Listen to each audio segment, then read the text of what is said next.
Endangered Fish Program's extension part of Congress-approved bill. A bipartisan bill extending local endangered fish programs for 7 years has been included in an annual defense spending bill that is headed to President Biden's desk after passing through Congress.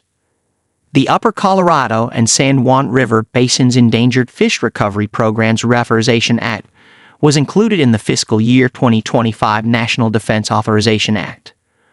The fish legislation extends programs that protect 4 threatened and endangered native fish species in the Upper Colorado and San Juan River basins.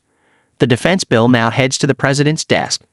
The Senate version of the fish bill was sponsored by U.S. Sens. John Hickenlooper and Michael Bennet, both DeColo, and Senator Mitt Romney, R. Utah, among others. U.S. Rep. Lauren Boebert, R. Colo, carried a House version of the fish bill.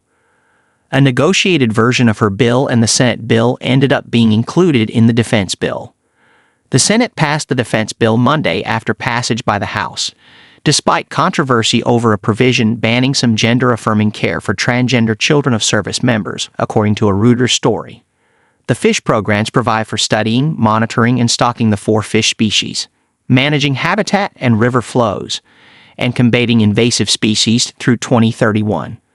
That provides certainty for upper basin water use and fulfills the federal government's trust responsibility to tribes, according to a news release from Hickenlooper's office. In 2021, the Fish and Wildlife Service downlisted the humpback chub from endangered to threatened thanks to the recovery programs. The programs also target protection of the bonny tail, Colorado pike minnow, and razorback sucker.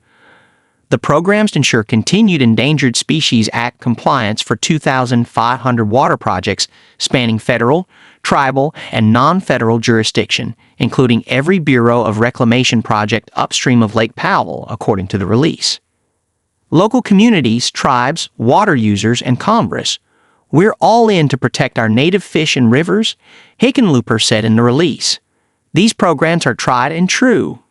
Our extension will help continue to save our fish and make our rivers healthier. The fish bill language authorizes up to $92 million for the Bureau of Reclamation to contribute annual cost-shared funding for program implementation. It also adds up to $50 million to the authorization ceiling for capital projects, which will fund infrastructure improvements to benefit the fish.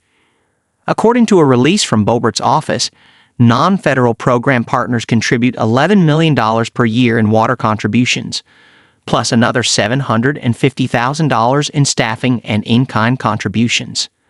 The release said that participating states contribute $500,000 to base funding each year in cash equivalents for recovery actions, including for fish hatcheries and non-native fish removal. The U.S. Fish and Wildlife Service contributes $1.56 million per year in base funding, the release said. Boebert said in her release, "This important legislation, which I was proud to work on with Senator John Hickenlooper, provides stability to these projects for the next 7 years, as they provide power to Coloradans and residents of states across the West. It is a reasonable solution that balances responsible protection of our rivers and the need to create affordable power for Americans. And I am proud to know this legislation will be enacted soon for the betterment of Colorado."